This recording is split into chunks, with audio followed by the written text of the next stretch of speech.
Okay, let's be real. When you hear the word menopause, what's the first thing you think of? I'm gonna guess it's hot flashes, right? But you know what? That's barely scratching the surface. Today, we're gonna shift the focus away from the stuff everyone talks about and dive into the cognitive and emotional changes that for millions of women are the real story of this transition. I want you to picture this. You're a professional news anchor, Tamzin Fadal.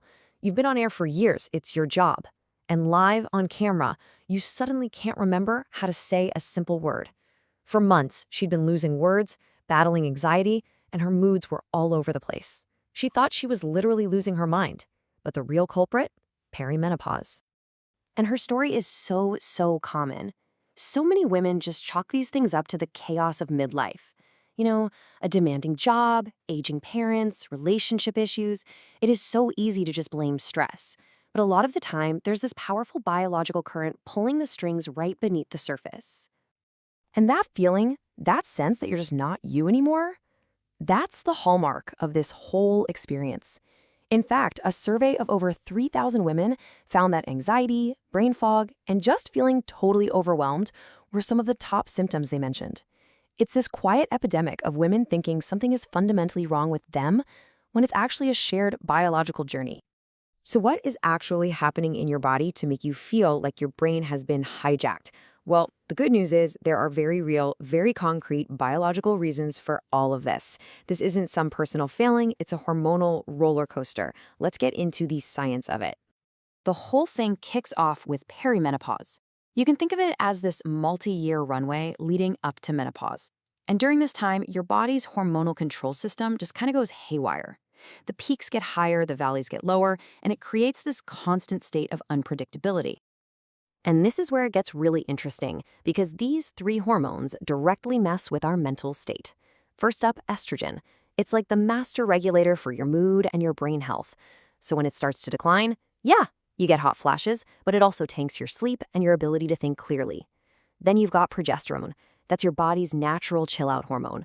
When it drops, anxiety can just shoot through the roof. And finally, testosterone.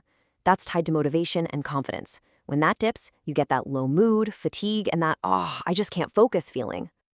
And let's be super clear about brain fog.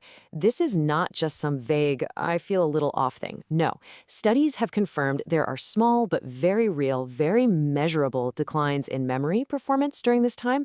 It's not just you getting older. What you're feeling is real. Now, one of the trickiest parts of all this is that the symptoms don't just happen in isolation. They create this chain reaction, this symptom snowball, where one problem just rolls into the next and gets bigger and bigger. So it often kicks off with the physical stuff we all know about, that sudden, intense wave of heat, or waking up completely drenched in sweat. And of course, what happens when that's your reality night after night? Your sleep is totally wrecked. You're not getting that deep, restorative rest you need, which leads to just bone-deep fatigue. And right here is where that snowball starts picking up some serious speed. When you're exhausted, your ability to manage your mood just plummets. Your confidence takes a huge hit because you can't even trust your own mind. And trying to focus? Forget about it. This is where you see just how tangled up the physical and the mental really are. The impact of this is huge. I mean, research shows that women in perimenopause are a staggering 40% more likely to deal with depressive symptoms. It's a period of real vulnerability. And that can show up in so many ways, like overwhelming anxiety out of nowhere, sudden flashes of pure rage, a total loss of self-confidence, and those super frustrating memory lapses. It's that feeling of being completely overwhelmed by things that used to be easy. Okay, so that was the what and the why. And I know it can sound pretty daunting, but knowledge is power, and now we're going to pivot to the most important part, what you can actually do about it. It is time to build your menopause toolkit. So a really powerful non-hormonal tool that's recommended by major health organizations is something called cognitive behavioral therapy, or CBT. The whole idea is to change your relationship with the symptoms, which is amazing because it can actually change the experience itself. So how does that work? Well, first, CBT helps you figure out your triggers. Like you might realize, oh, when I'm stressed, my hot flashes get way worse. Then, it helps you challenge and reframe all those negative thoughts about menopause and getting older. It also gives you real practical coping skills for anxiety. And, this is huge, It helps you build routines to actually get better sleep, even with night sweats. It's all about taking back control. And on top of therapy, there are some really effective lifestyle changes you can make. Getting about 150 minutes of exercise a week is a game changer for your mood. Eating more whole grains and less sugar can really help stabilize your energy. And even simple stuff like drinking more water, practicing mindfulness, and just having good sleep hygiene, it all adds up to make a massive difference. And of course, maybe the most important tool in your kit is your doctor. You have to be proactive. Track your symptoms, start the conversation, and ask about all the options, including things like hormone replacement therapy or HRT. You do not have to figure this out on your own. Okay, finally, let's talk about the elephant in the room. The biology is real, no doubt, but the way we experience it is so heavily influenced by the stories our culture tells us about women and aging. I mean, look at this. In a lot of Western cultures, menopause is framed as this period of decay, like you're becoming irrelevant. But in other cultures where getting older is respected and older women are seen as wise, women report that their symptoms are way less of a big deal. It just goes to show you how much our mindset can shape our physical reality.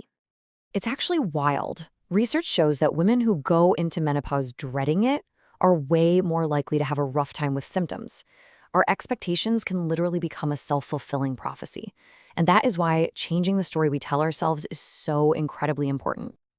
So, if you take just one thing away today, please let it be this. What you're going through is biology. It is not a personal failing. When you understand the hormones, the symptom snowball, and the power of your own mindset, you can start to replace that self-blame with some much-needed self-compassion and a real plan of action. At the end of the day, menopause isn't a disease we need to cure. It's just a life stage. The real challenge, and honestly, the opportunity, is in how we decide to frame it. So I'll leave you with this to chew on.